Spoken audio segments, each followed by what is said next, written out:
Saudara tahu, sometimes blessing ngetuk pintu saudara. Sometimes Tuhan lagi mau mengekspansi saudara.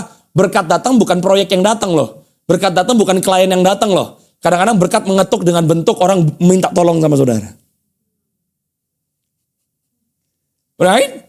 Kalau Nabal bilang, iya kalau coba misalnya gue punya 3.000 domba. Tiba-tiba orang datang bilang, nih gue kasih nih 1.000 domba. Wow, pasti mau. Tapi Nabal gak tahu. Tahu gak saudara, seringkali kebutuhan orang yang sedang mengetuk pintu saudara adalah kunci Tuhan mengekspansi bisnis saudara loh.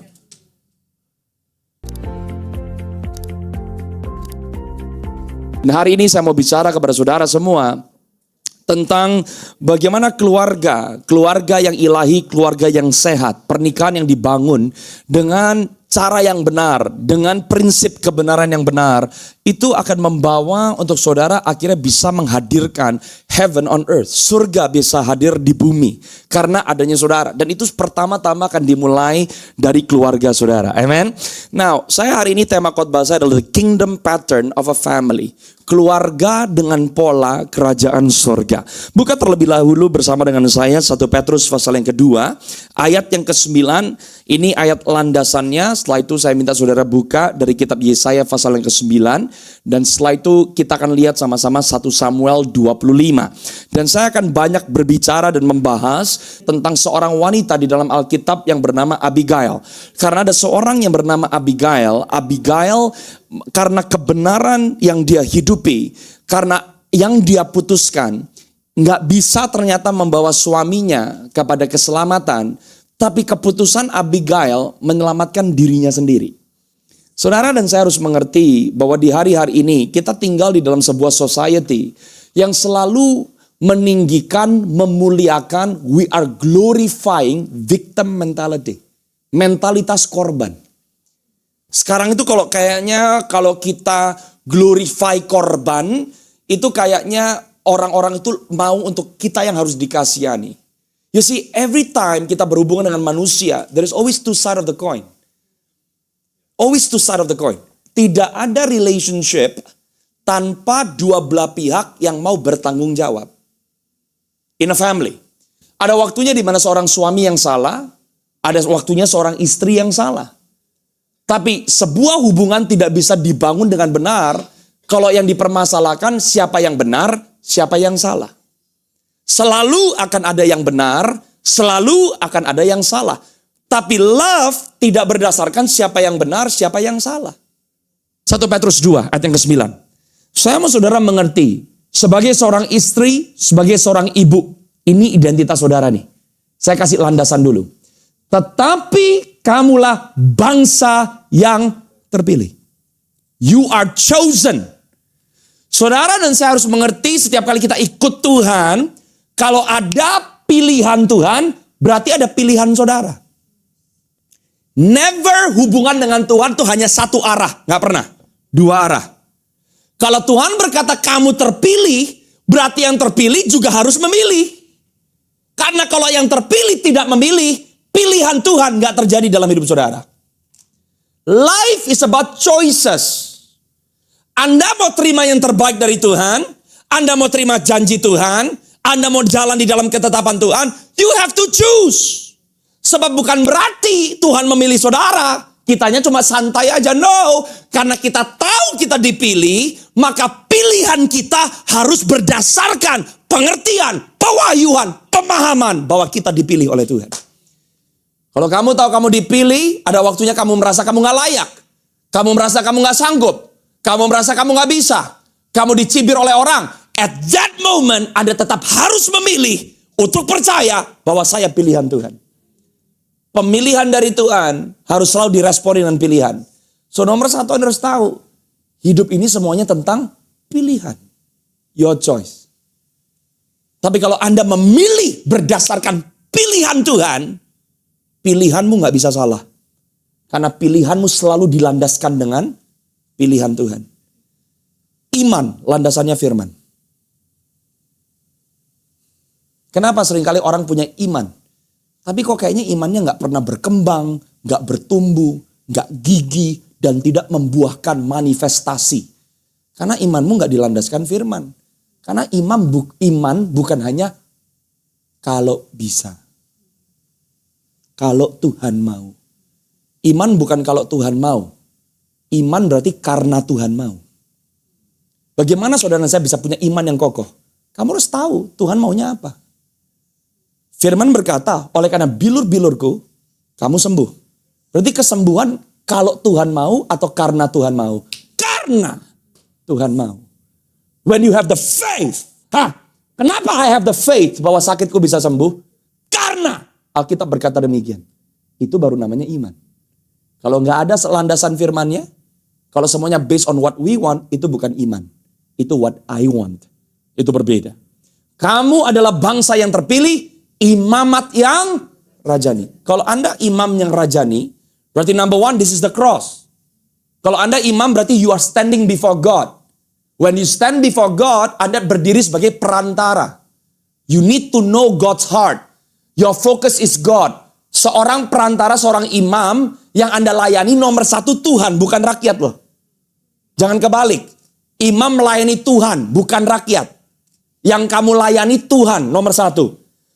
Then, saudara baru bisa berfungsi sebagai raja. If you have a kingly, royal anointing, saudara gak bisa perintah-perintah Tuhan. Berarti if you are walking as a king, berjalan dalam otoritas kerajaan, Anda relasinya sama siapa? Man. Orang yang efektif mendelegasikan perkataan Tuhan, mendelegasikan kehendak Tuhan, menyampaikan perkataan Tuhan. You need to live as a priest first. Tanpa hubunganmu sebagai imam yang hadir di hadapan Tuhan, yang mencari hati Tuhan, yang mendengar suara Tuhan. If your relationship with God sebagai imam tidak di atas landasan yang kokoh, maka saudara tidak bisa melegislasikan kehendak Tuhan dengan benar di bumi. That's why kalau ngomong sama orang gak mau terima. Karena yang keluar hanya mulut kita, tapi bukan otoritas Tuhan yang mengalir melalui kita. The stronger you are in prayer, the more effective you are in public. Nah bayangkan kalau sekarang orang cuma tahu doanya Tuhan berkati keluarga saya, kesehatan saya, bikin bisnis lancar. Amin. Tapi gak pernah bangun waktu untuk seek God. To know what you want. Hanya untuk be passionate with Jesus. Nari di hadapan Tuhan. Duduk di kakinya. Sampai Anda dengar suatu katanya. That's why you are not effective in your family. Karena kamu gak jadi imam yang benar. Karena kamu imamat yang rajani. Bukan raja yang imami. I'll show you the pattern. Coba buka dulu. Yesaya pasal yang ke-9. Isaiah chapter 9. Ini saya ketemu rahasia nih saudara. Ternyata blueprint kedatangan Kristus. Yesaya 9 ayat ke-5. Itu ada di satu ayat nih. Ini kita udah mau masuk Natal bentar lagi nih. Udah Oktober, November, Desember. Salah satu lagu yang paling populer di Natal. Seorang anak telah. Tinya ini sampai serak juga gak bisa kejadian apa-apa. Yesaya ayat yang ke-6. Mungkin terjemahan baru saya ayat yang ke-6. Bukan yang ke-5. Watch this. Sebab seorang anak telah lahir. The first journey setiap orang percaya adalah lahir baru. You cannot experience the kingship of Jesus kalau Anda tidak mau lahir baru. Lahir baru artinya apa? Bukan cuma doa, dibaptis, nyemplung ke air. Orang yang lahir baru berarti rela hidupnya diatur ulang dari nol. You are born with new identity. Fresh mindset. Kalau kamu lahir sekarang di keluarga kerajaan Allah, kamu udah gak mengasihani dirimu sendiri. Karena bapakmu siapa? The King of Heaven. Jadi orang lahir baru yang masih menyesali hidup, meratapi nasib, orang yang lahir baru tapi melihatnya selalu 20 tahun yang baru. Saya tanya, kamu belum lahir baru kemungkinan. Karena kalau kamu udah lahir baru, kamu udah enek sama hidup kamu yang lama, kan udah mati seharusnya. Kamu udah baru di realita yang baru. Tapi kalau kamu selalu nostalgia, dulu begini, kamu kemungkinan belum lahir baru. Kamu mungkin karena kesentuh di KKR, sempet nangis, kamu merasakan kasih Tuhan, tapi kamu gak pernah masuk kelahiran baru. Seorang anak telah lahir untuk kita, ternyata ini anak gak bayi terus. Sekarang dia jadi putra, di bahasa Ibraninya son. Dewasa, punya pikiran bapaknya, punya karakter bapaknya, bisa dipercaya oleh bapaknya. Seorang anak lahir buat saudara, Yesus sang juru selamat, karya salibnya, apa yang dia lakukan, lahir untuk mati, menderita buat saudara. Tapi kalau Anda udah terima Christ who's born inside of you, Sekarang Kristus nggak bisa bayi terus. Dia sekarang jadi anak dewasa yang pegang otoritas, yang melakukan kehendak bapaknya, yang bisa dipercaya bapaknya. Seorang putra sekarang dikasih sama seorang jadi model. Kamu yang udah lahir baru, targetmu jadi anak dewasa seperti dia. That's maturity. Seorang anak telah lahir, seorang putra now given to you. So yang Anda harus lihat bukan Yesus bayi. Yesus yang dewasa.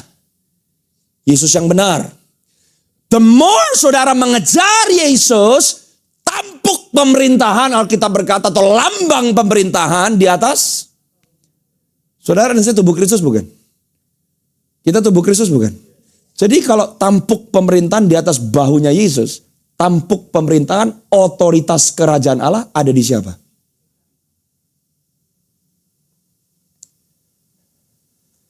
If you don't become mature in the person of Jesus, Anda nggak bisa melakukan yang Yesus lakukan. Tapi goalnya dia apa sih? Dimanapun Anda berada di keluargamu, pekerjaanmu, gereja lokalmu, komunitasmu, Anda menghadirkan surga. The authority of the kingdom is on your shoulder.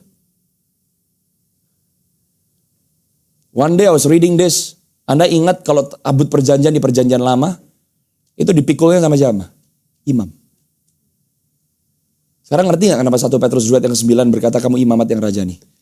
Perjanjian lama sama perjanjian baru gak bisa diputus, saudara. It's the same God. Anda harus ngerti prinsipnya dulu. Kalau dulu hadirat Tuhan di satu kotak yang namanya tabut. Tapi Paulus mendapatkan pewahyuan dari Tuhan. Tidak tahukah kamu bahwa kamu adalah bait Roh Kudus? Di dalam tabut ada apa? 3 hal. Tongkat Harun yang bertunas, mangkuk berisi mana, dengan 10 perintah Allah di 2 loh batu. Di dalam setiap orang percaya, tanpa Anda harus ngemis dan minta, selalu ada penyediaan Tuhan, penyertaan Tuhan, perintah Tuhan. It's in you. Gimana Anda bisa ngalamin itu semua di dalam saudara? Di atas tabut perjanjian ada tutup pendamaian. Mercy seat, itu tahta tuh. Setahun sekali waktu Yesus belum mati dan kayu salib, imam harus taruh darah. That's the power of the blood of Jesus. Darah Yesus yang membuat saudara dan saya layak. Darah Yesus yang membuat saudara dan saya bisa mengalami semua yang ada di dalam tabut. Dengan 2 kerub yang menundukkan kepalanya. Itu namanya mercy seat. Itu tahta Tuhan. Di atas tutup pendamaian, itu adalah gambaran Yesus sebagai Tuhan dan Juru Selamat. Kalau saudara jadikan Yesus yang pertama dan yang utama, yang duduk di tahta yang paling tinggi dalam hidupmu, yang ada di dalam tabut, itu jadi bagian milik hidupmu. Kok kenapa kamu perlu penyediaan Tuhan? Kenapa saudara perlu penyertaan Tuhan? Kenapa saudara perlu perintah Tuhan? Karena kemanapun saudara melangkah dengan tabut itu, yang saudara bawa adalah nama Tuhan. Coba ngerti itu. Kamu gak akan meratapi hidup. Coba Yesaya 9 ayat yang ke-6 tadi. Kalau saudara ngerti bahwa tampuk pemerintahan ada di bahu saudara, baru namanya disebutkan orang. Kalau saudara ngerti siapa kamu di dalam Kristus, baru suamimu nyebut namanya. Baru anakmu nyebut namanya. Baru Jakarta nyebut namanya. Ternyata lewat kehidupan saudara, yang orang lain lihat siapa? Ajaib. Penasehat. Kenapa tiap kali kamu bikin keputusan kok selalu betul? Dunia akan berkata, Bapak yang kekal. Kok kamu bisa punya kasih? Kamu disalahin tapi kamu tetap bisa ngampuni loh. Kok kamu dibikin seperti babu sama gembalamu, kamu tetap ada di dalam gereja itu ya? Gereja yang kuat, gereja yang dewasa, gereja yang mencerminkan Kristus, baru dunia akan mengenal dia sebagai Bapa yang kekal, Allah yang perkasa, dan dia Raja Damai. Ini adalah perjalanan hidup setiap orang percaya.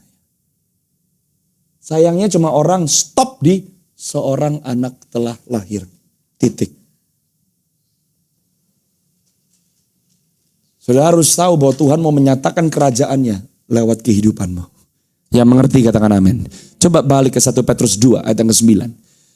Kamu adalah bangsa yang terpilih, imamat yang rajani, bangsa yang kudus. Kekudusan itu pekerjaan. Kekudusan bukan Anda mencoba memisahkan sesuatu. dari diri saudara sesuatu. No, kekudusan berarti Anda sedang memisahkan diri for someone, not from someone. Kekudusan bukan memisahkan diri dari dosa. No. Banyak orang struggle-nya itu soalnya. And you beat yourself up. Saya masih jatuh lagi. Alkitab berkata dagingmu lemah kok. Kekudusan bukan Anda berupaya dengan kekuatanmu untuk menjauhi dosa. Tapi kekudusan adalah saudara dengan sekuat tenagamu. Oleh karena anugerah Kristus, Anda mengejar dia. Semakin dekat saudara dengan Tuhan, semakin jauh saudara dengan dosa. That's the secret of living a life free. Not you trying to separate yourself from sin. Kamu gak bisa. Yang bisa Tuhan soalnya. The closer you are to Jesus, the fire of His glory yang bakar semua yang mencoba mengejar saudara. It's grace. Jadi salah kalau orang merasa saya gak layak. Makanya ada darah Yesus yang melayakkan kamu. Kalau orang menyalahgunakan darah Yesus merasa saya masih tetap bisa berkecimpung di dalam dosa karena ada darah Yesus, itu sesat. Tapi kalau saudara masih berjuang, but you are pressing on, you are pressing after Jesus. Masih lemah, but you are pressing after Jesus. Pressing after Jesus. The power of His love yang lepasin saudara dari apa yang Anda coba untuk larikan dirimu. Kamu adalah bangsa yang kudus. So, saudara dan saya gak bisa menyalahkan suami, anak, kesibukan, pekerjaan. Kalau Anda gak bisa cari Tuhan. Kalau kamu gak cari Tuhan, satu, karena kamu males. Udah itu deh. Saya datang ke satu persekutuan, ibu-ibu juga, ya pastor, saya memang ya harus gak terlalu fokus kerja ya untuk lebih banyak gak mengejar hal yang duniawi. Datang ke gereja ya korban ya. Saya bilang, Bu, kalau ibu melihat pekerjaan ibu seperti melayani setan, ngapain kerja Bu? Mas lu gak ngerti sih, siapa yang bilang sih kalau kamu kerja itu kayaknya mengejar duit? Enggak kok, Tuhan hadir di kerjaanmu kok. That's your problem. Kamu ngeliat kerjaanmu kayak kutuk kok. Kamu bikin employee, kamu bikin uang, kamu berhasil. Kalau kamu sayang sama Tuhan, you do it for His glory loh. Dan yang ngasih keterampilan otak pintu terbuka, ibu yang ngemis-ngemis minta Tuhan buka pintu supaya dapat klien. Pas dikasih klien bilangnya saya mengejar hal-hal duniawi. Ya gak usah kerja Bu, mau tinggalin itu kerjaan. Kasih ke orang lain, gak mau juga kan. Because your mindset is wrong. You have to portion your time. Gak ada excuse. And saudara, you are with Jesus every time. That's why Jesus has to be the number one in your life. Ada orang bilang begini, yang mana lebih penting, Pastor? Keluarga, pekerjaan, atau pelayanan? Siapa bilang keluarga? Buat orang yang broken home, gak punya bapak, gak punya ibu, keluarga nomor satu. Buat orang yang pernah miskin, makan susah, kerjaan nomor satu. Buat orang yang orang tuanya pendeta, pelayanan nomor satu. Siapa yang benar? But when you put Jesus as number one, Dia yang atur buat saudara. Minggu ini, focus on your family. Bulan depan, focus on the ministry. Do you trust Jesus enough? Kalau dia lagi bilang, kerjaanmu put aside. Loh, tapi gimana Tuhan? Ini ada chance loh, bisa grow. Trust me. Taruh kerjaanmu, fokus sama suami sama anak-anakmu. You just do it. Waktu Anda lakukan itu, Anda tahu yang bikin Anda berhasil bukan kamu soalnya. Tapi Tuhan pemilik hidupmu. Do you trust God enough? Saya di akhir bulan Agustus harus di Manado. Anak saya nomor 2 ulang tahun. Sedih saya. Dia tiup lilin, saya ada di situ. But I prayed and God says, I need you in Manado. Your daughter is in my hands. Yes Lord. Bisa gak bikin gitu? Kamu gak perlu milih yang mana yang lebih penting. Yesus yang milihin buat kamu. Because your target is Him. What makes you happy? What do you want me to do? You live free. Karena waktu kamu gak sanggup, di situ tangannya masuk. Waktu kamu lemah, Dia kuatin. Waktu kamu terbatas, yang tidak terbatas menyertai keterbatasanmu. You live like a free Christian. Kamu gak pakai inimu sendiri. Yang mengerti katakan amin. Bangsa yang terpilih, imamat yang rajani, bangsa yang kudus, umat kepunyaan Allah sendiri. Tuhan posesif loh. Jadi your family milik Tuhan gak? Kalau anakmu kenapa-kenapa, emang Tuhan di surga diam aja gitu? Enggak. You're mine. Your family is mine. Your husband is mine. Your job is mine. Your ministry is mine. Kalau saudara jadikan Yesus yang pertama dan yang utama, yang kamu pusingkan, Tuhan yang berdaulat, dia lebih pusing daripada saudara. And he'll take good care of you. Kenapa? Karena saudara bawa nama Tuhan. Dan kalau kamu gagal bukan reputasi kamu, reputasi Tuhan soalnya. Karena kalau anaknya tidak disediakan, berarti sang penyedia bukan penyedia yang setia. So why do you have to worry? Coba ayatnya muncul. Tetapi umat kepunyaan Allah sendiri, apa Alkitab katakan? Yang telah membawa kamu keluar dari kegelapan kepada terangnya yang ajaib. Kenapa sih Anda dipindahkan dari kerajaan kegelapan, dari konsep yang mematikan, konsep yang melemahkan, konsep yang bikin depresi, konsep yang bikin stres, konsep yang bikin kayaknya pengen bunuh diri, kepada terangnya yang ajaib, supaya saudara bisa memberitakan perbuatan besar dari Dia. Because your testimony is for His glory. Keluargamu pulih, pernikahanmu berhasil, anak-anakmu tumbuh kenal Tuhan. Their victory is God's glory. Breakthrough starts with you. Ini pola pernikahan. Jadi saya terus mau menanamkan kepada saudara, di mana ada saudara harus ada perubahan di situ. Dan kamu nggak minta perubahan datang dari orang lain. Perubahan starts with you. Karena setiap orang yang punya perjanjian dengan Kristus, maka janji-janji Kristus berlaku atas kehidupan saudara. Yang mengerti katakan amin saudara. Saudara tahu ya, hidup ini penuh dengan pilihan. You gotta make the right choice. Kamu adalah imam pertama-tama. Pertama kamu bukan istri dulu, bukan ibu dulu. You are a priest. Kamu imam. Baru kamu bisa mendelegasikan otoritas Tuhan sebagai istri, sebagai ibu, sebagai CEO, CFO, director, whatever it is. Karena kamu punya hubungan dengan Tuhan. Your job adalah untuk memisahkan diri setiap hari to seek after Jesus. Make Him your priority. Your number one. Baru semuanya akan tersusun rapi. Karena Tuhan yang atur buat saudara. Kalau saudara tahu bahwa kamu adalah punya Tuhan sendiri, hari ini pulanglah dengan sukacita. Sebab Tuhan, He's very jealous for you. Dan Dia tidak akan biarkan musuh menyentuh kehidupan saudara. Amin. Sekarang 1 Samuel 25. Dengan cepat. Saya mau saudara lihat ya. Saya mau cuma kasih beberapa poin. Jangan sampai kita salah membangun pernikahan kita. Gimana sih kalau kita salah membangun pernikahan kita? Saya mau kasih jabaran dari 1 Samuel 25, dari ayat yang pertama dan seterusnya. Bagaimana saudara melihat di 1 Samuel 25, dari ayat yang kedua, ini lihat nih ya, saya mau kasih beberapa poin, harus catat, apalagi di tengah-tengah dunia yang seperti ini loh. Ternyata saya temukan even the terms itu ada di sini. Alkitab berkata ketika itu ada seorang laki-laki di Maon yang mempunyai perusahaan. Company loh saudara.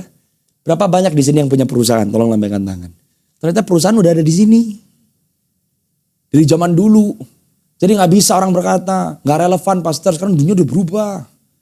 Kita udah gak seperti free kayak dulu di Alkitab. Enggak, zaman dulu juga ada perusahaan kok. Perusahaan pengguntingan bulu domba.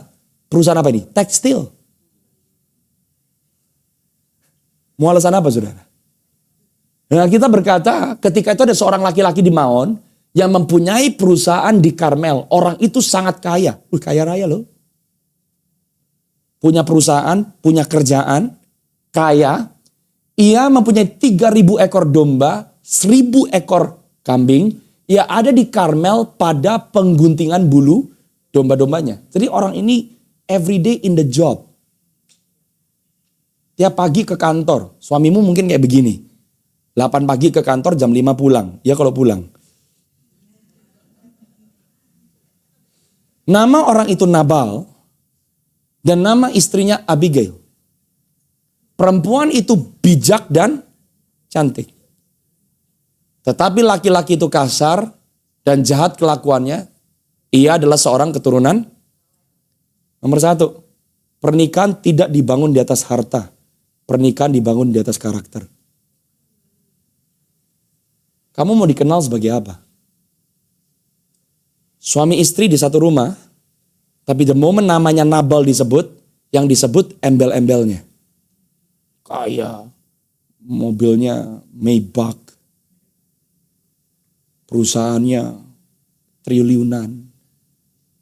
Tapi istrinya tidak dikenal karena yang eksternal. Istrinya dikenal karena siapa dia di dalam Tuhan. Pernikahan sukses gak dibangun karena hartamu. Pernikahan sukses dibangun karena karaktermu. Kamu mau yang mana? Harta banyak atau karakter jeblok? Seorang laki yang punya banyak harta, berhasil, tapi kasar dan jahat kelakuannya. Bahkan kamu gak bisa pegang kamu nikah dengan siapa. Dia keturunan Kaleb. Siapa Kaleb? Penakluk Hebron yang menduduki tanah suci. Hidup benar di hadapan Tuhan gak tergantung kamu terkoneksi dengan siapa. Mau bapakmu pendeta terkenal, mau bapakmu penyumbang gereja terbesar, your faith is built bagaimana Anda bangun karaktermu di hadapan Tuhan. Seorang Nabal dikenal karena hartanya. Tapi seorang Abigail dikenal karena karakternya. Coba lanjut. Lihat nih, this is a story.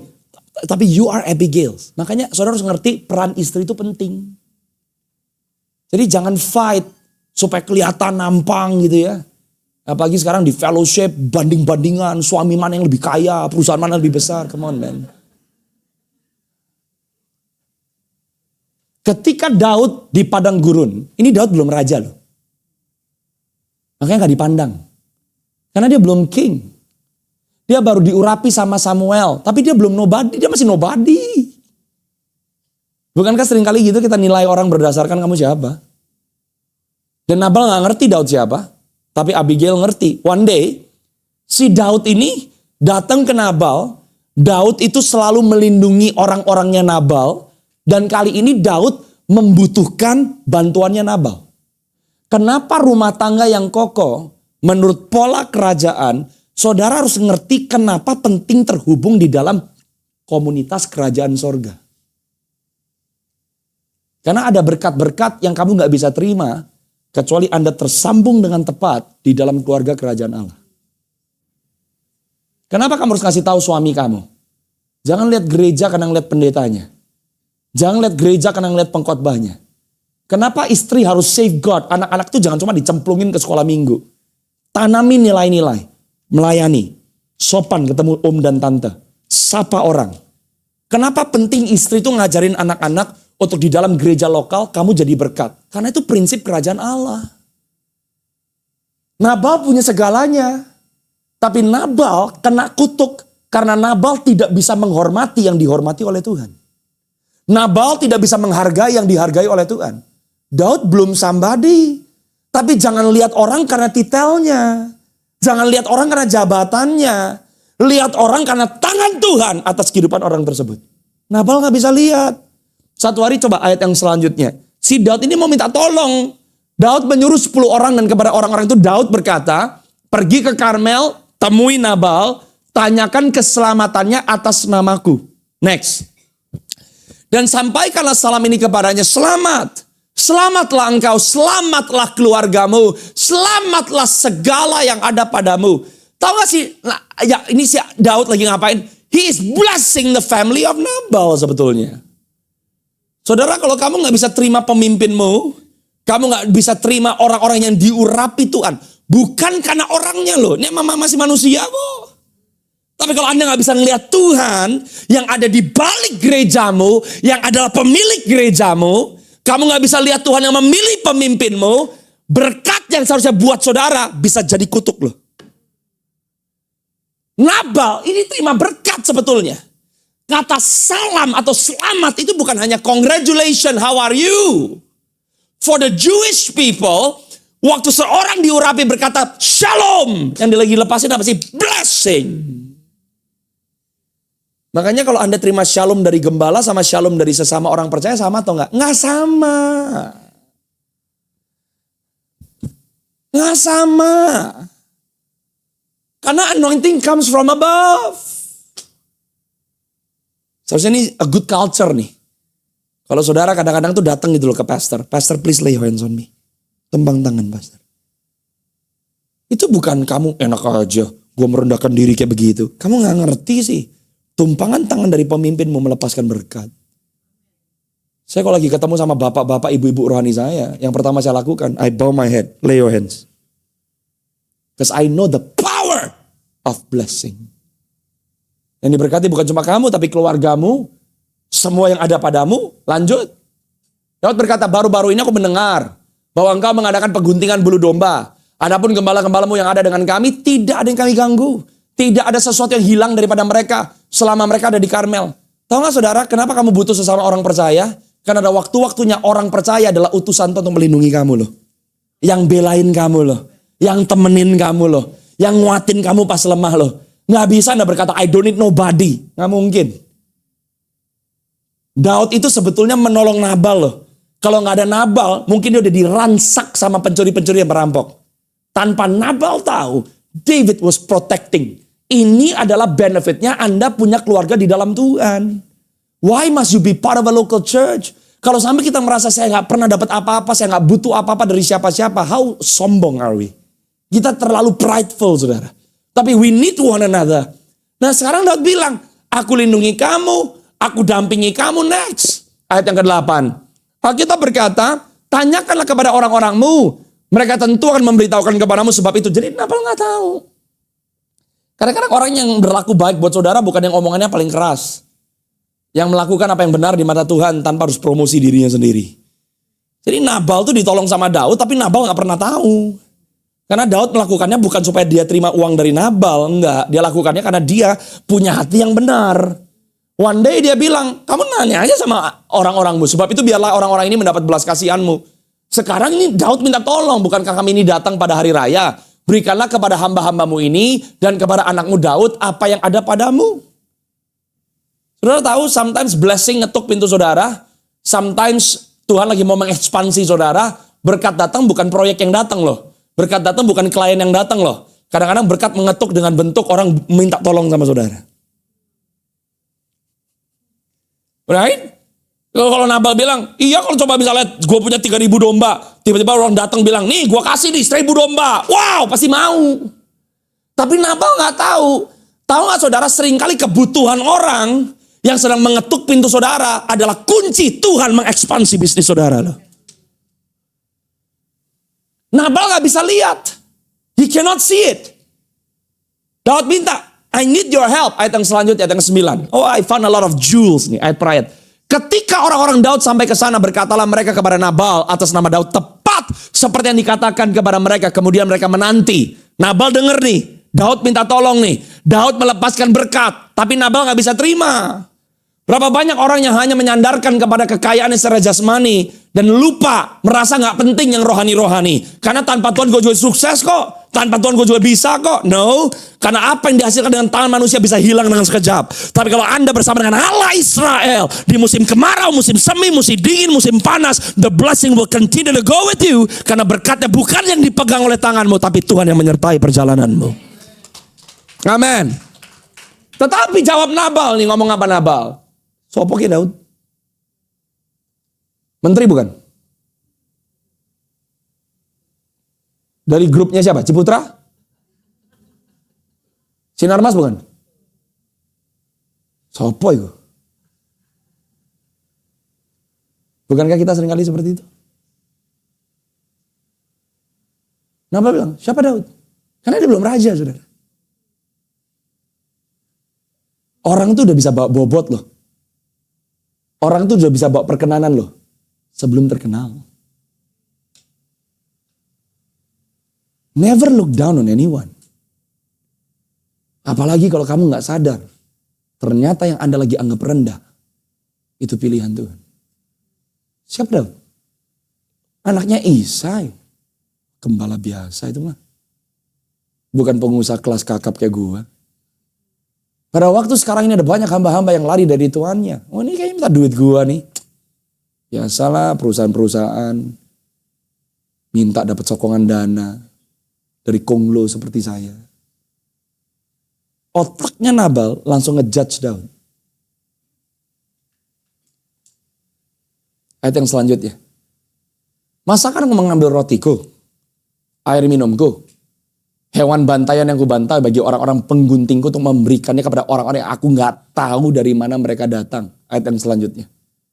Lalu orang-orang Daud itu berbalik pulang dan setelah sampai, mereka memberitahukan kepadanya tepat seperti yang dikatakan kepada mereka. Apa yang terjadi?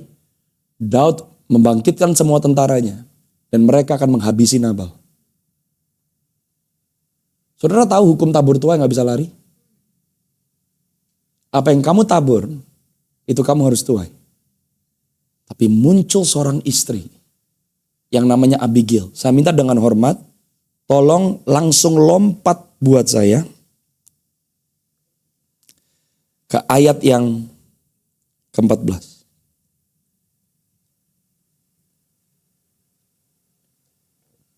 You have an important role. Kamu bukan korban. Kenapa ada waktunya seorang istri terus gigih? Suamimu belum mau melayani, suamimu belum mau melakukan yang benar di mata Tuhan. You have to keep on doing. Minimal kamu selamatkan dirimu sendiri. Tetapi kepada Abigail istri Nabal, diberitahukan oleh salah seorang bujangnya, katanya, ketahuilah Daud menyuruh orang dari padang gurun untuk memberi salam kepada Tuhan kita, tetapi ia memaki-maki mereka. Jadi jangan jadi istri, suami bikin apa aja lu diem. Kebenaran tetap kebenaran. Jangan anakmu bikin salah, lu diem. Jangan nasibnya seperti Eli dan Hofni dan Pineas. Mati anakmu. Kamunya juga ikut mati. Berani gak kalau anak salah bilang gitu loh sana. Yang pertama saudara bela bukan anak. Yang pertama Anda bela bukan suami. Yang pertama saudara harus berdiri adalah di atas kebenaran firman. Ayat yang selanjutnya. Waktu dikasih tahu kepada Abigail, padahal orang-orang itu sangat baik kepada kami. Masalahnya, kalau saudara salah memperlakukan orang yang benar di mata Tuhan, Anda nggak ngadepin orang, Anda ngadepin Tuhan. Orang itu sangat baik kepada kami, mereka tidak mengganggu kami tidak kehilangan apa-apa selama kami lalu lalang di dekat mereka, ketika kami ada di ladang. Ayat yang selanjutnya, mereka seperti pagar tembok sekeliling kami siang dan malam, selama kami mengembalakan domba-domba di dekat mereka. Jadi jelas yang salah siapa? Nabal.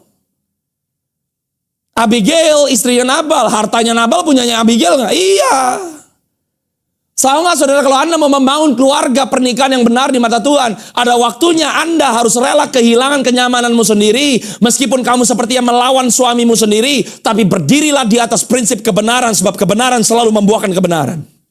Dan kebenaran pasti membuahkan kebaikan. Kebenaran selalu membawakan kehidupan. Jangan hitung rugi berdasarkan what's mine, truth. Abigail memilih untuk berdiri di pihak kebenaran. Ayat yang selanjutnya. Oleh sebab itu pikirkanlah, pertimbangkan apa yang harus kau perbuat. Ternyata setiap istri, setiap ibu, setiap wanita di dalam rumah tanggamu, keputusanmu menentukan loh. Keputusanmu menentukan. Yang ngetuk pintu rumahmu itu kematian untuk kehidupan. Your choice. Jadi jangan sampai ibu-ibu berkata lah, suami saya masih begini, suami. No! Suamimu, tapi kamu imamat yang rajani. Bujangnya Nabal bilang, kamu sebagai istri, pertimbangkan apa yang kamu harus perbuat.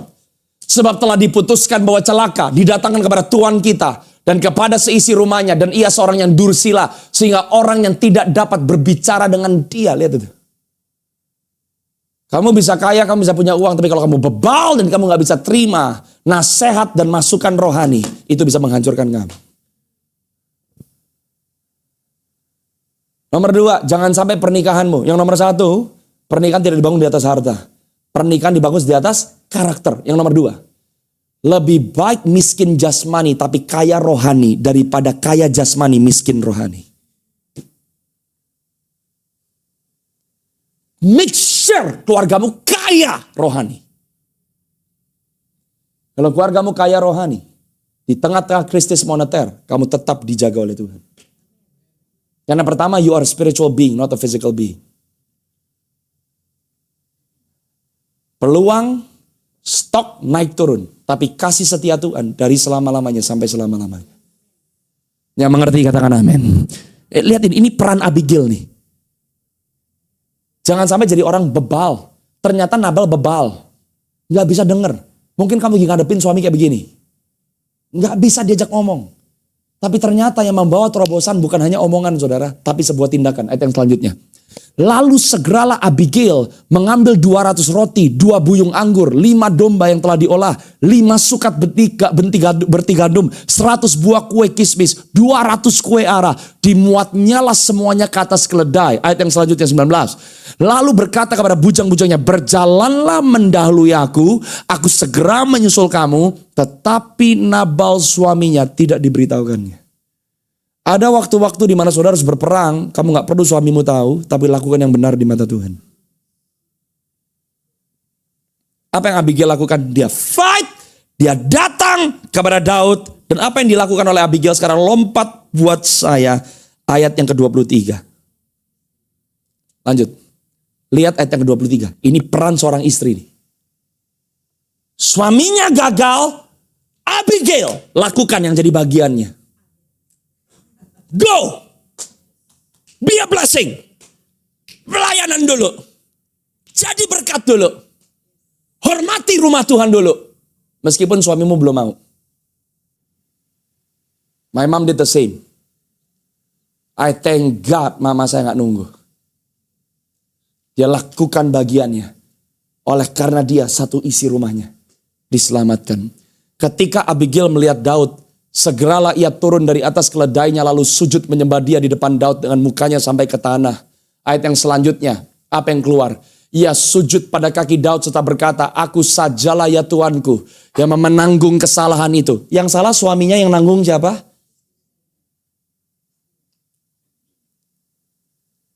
Saudara gak pernah lihat Abigail memaki-maki suaminya loh. Ini perempuan punya hikmat, kenapa? Dia tahu kapan dia harus menghormati suaminya dengan cara yang benar, menghormati suaminya tanpa kompromi dengan dosa, kesalahan, dan kedegilan hati suaminya. You need to know the balance. Abigail yang gak bikin salah, dia representasikan keluarganya, dia bilang, aku aja Tuhan yang nanggung kesalahan suamiku. Izinkanlah hambamu ini berbicara kepadamu dan dengarkanlah perkataan hambamu ini. Kalau Anda baca dari ayat yang ke-25 terus sampai ayat yang ke-31, saudara akan lihat perkataan seorang perempuan yang mengagungkan Tuhan, yang meninggikan Tuhan, yang sepakat dengan kehendak Tuhan atas Israel. Daud belum raja, tapi Abigail bisa tahu bahwa orang ini adalah pilihan Tuhan. Hasilnya apa? Ayat 32. Look at this. Dengan cepat ya. Watch. Lalu berkatalah Daud kepada Abigail, terpujilah Tuhan, Allah Israel, yang mengutus engkau menemui aku pada hari. Di dalam keluargamu kamu utusan Tuhan. Di dalam pelayananmu kamu utusan Tuhan. Sebagai istri atas suamimu kamu utusan Tuhan. Ibu atas anak-anakmu kamu utusan Tuhan. Hari ini para wanita Tuhan, kalau kamu mau bangun pernikahanmu dengan pola kerajaan Allah, kamu bukan korban tapi kamu utusan Tuhan. Karena ada saudara, sesuatu bisa berubah dan terjadi. Yang mengerti katakan amin saudara. Terpujilah kebijaksanaanmu, terpujilah engkau sendiri, bahwa engkau pada hari ini menahan aku daripada melakukan hutang darah dan daripada bertindak sendiri dalam mencari keadilan. Lanjut 34. Tetapi demi Tuhan Allah Israel yang hidup, yang mencegah aku daripada berbuat jahat kepadamu, jika engkau tadinya tidak segera datang menemui aku, pasti tidak akan ada seorang laki-laki pun tinggal hidup pada Nabal sampai fajar menyingsing. Saudara, yang hebat dengan Abigail adalah ternyata Abigail bukan hanya menyelamatkan suaminya, Abigail bukan hanya menyelamatkan rumahnya, Abigail bahkan menyelamatkan Daud. Seorang wanita yang ngerti posisinya di dalam Tuhan. Dimanapun Anda berada, Anda gak perlu dijepit oleh keadaan, Anda tidak perlu dijepit oleh situasi. Waktu ada orang, wanita-wanita, istri, ibu-ibu yang mau berjalan dalam hikmat Tuhan, dimanapun Anda berada, Anda bawa kehidupan dan bukan kematian. That's who you are. This is a champion. Satu perempuan. Dia nyelamatin suami, dia nyelamatin Daud, dia nyelamatin orang-orang di rumahnya. Keren gak saudara? Ayat yang selanjutnya. Lalu Daud menerima dari perempuan itu apa yang dibawanya untuk dia, lan berkata kepadanya, pulanglah dengan selamat ke rumahmu. Lihat, aku mendengar perkataanmu dan menerima permintaanmu dengan baik. Dan ini poin yang terakhir yang saya mau kasih, ayat yang selanjutnya. Look at the wisdom of Abigail. Sampailah Abigail kepada, langsung komplain. Suami gak becus lu. Tahu gak Abigel mati? Nggak begitu.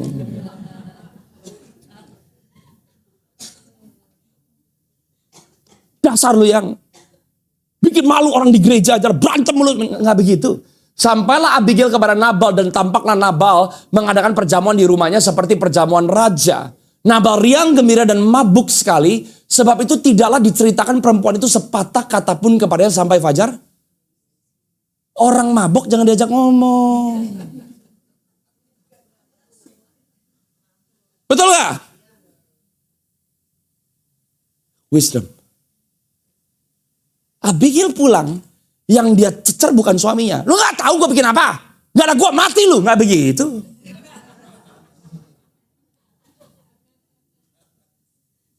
Istri yang baik gak bilang begini, masih ada gue lu yang doa buat keluarga ini ya. Lu gak tahu gue udah pengen tinggalin lu dari kapan-kapan. Kalau gak ada lu ya.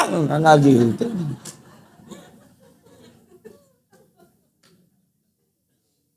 Not Abigail. Karena dia gak ngelakuin buat dia. She did it for God. You know, poin yang ketiga. Pernikahan yang sehat tidak dibangun di atas emosi. Pernikahan yang sehat dibangun dengan instruksi. The word. Abigail pulang dia ngeliat suaminya gak sadar. Suaminya mabok, pesta pora. She kept quiet. Tapi kompromi, no. Lihat ayat yang berikutnya. Look at this. Tetapi pada waktu pagi. Ini salah satu tips. Kalau ngomong sama anak, sama suami, you need to talk in the right time. This is wisdom loh. Tetapi pada waktu pagi ketika sudah hilang mabuk Nabal, diceritakan kepadanya oleh istrinya segala perkara itu. Abigail gak pernah blame Nabal. Abigail gak pernah tuding Nabal. Abigail gak pernah serang Nabal. Tapi Abigail menceritakan kepada Nabal apa adanya.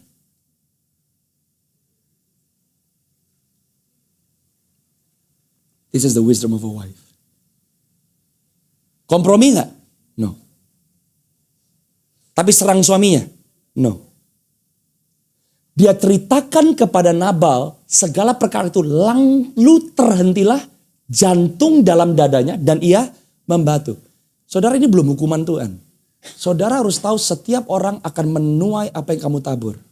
Alkitab mencatat Nabal kalau pesta kayak raja-raja. Nabal ngalamin apa? Serangan jantung dan stroke. Setiap orang akan menuai apa yang kamu tabur.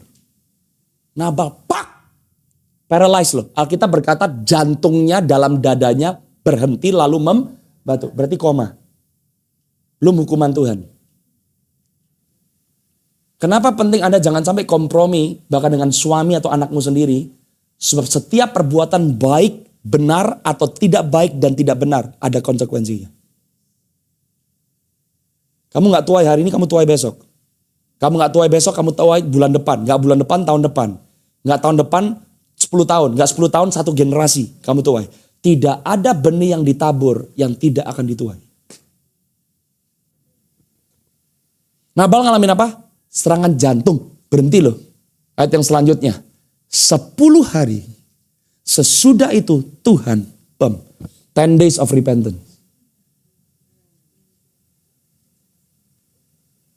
Gak mau bertobat? Mati Nabal. Ayat yang selanjutnya. Tapi apa yang terjadi?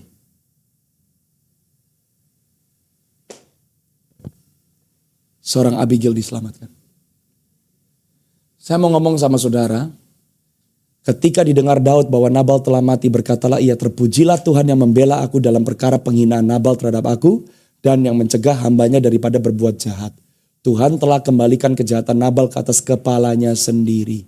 Bukan karena Tuhan pilih kasih, bukan karena Tuhan lebih belain Daud, tetapi karena Tuhan mengembalikan kejahatan Nabal ke atas kepalanya sendiri. Kemudian Daud menyuruh orang untuk berbicara dengan Abigail tentang mengambil dia menjadi seorang istri yang bijak dan cantik, disia-siakan sama suaminya, tapi dia berperan sebagai seorang istri, seorang wanita yang benar di hadapan Tuhan, suaminya mati, dia dipromosi sama Tuhan.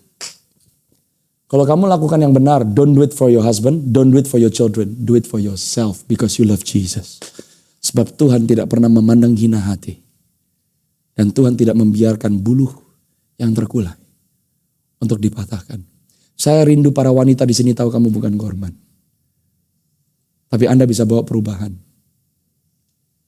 Saya rasa dan saya berdoa, suamimu gak separah Nabal. Keluargamu gak separah Nabal. Tapi perbuatan benar di hadapan Tuhan gak pernah sia-sia. Apa yang kamu tabur, selalu kamu tuai. Saya berdoa saudara hari ini membangun dengan pola kerajaan Allah. Sebab kamu adalah bangsa yang terpilih. Imamat yang rajani, bangsa yang kudus, umat kepunyaan Allah sendiri. Mari berdiri semua dalam hadirat Tuhan. Amen.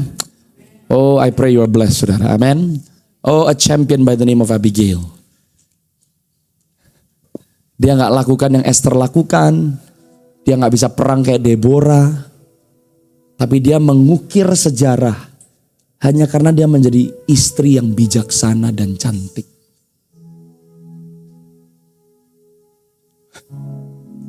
Cuma bawa kue, bawa korban, menyelamatkan bukan hanya Nabal tapi Daud. Daud itu diselamatkan sama Abigail. Kalau Anda mau lihat satu sisi dari 1 Samuel 25, Daud emosi. Dan Daud akhirnya sadar, dia hampir utang darah. Siapa yang nyelamatin dia? A woman. Dan Abigail gak pernah tahu kalau yang dia selamatin calon suami. Sebab perbuatan benar yang kamu tabur bukan ke orang. You do it for God. Aku mau jadikan engkau Tuhan yang pertama dan yang utama. Not my husband, not my children. You. You're my one. Dan tidak ada benih baik. Benih yang benar. Yang saudara tabur akan kembali kepadamu dengan sia-sia. Amin. Tundukkan kepala.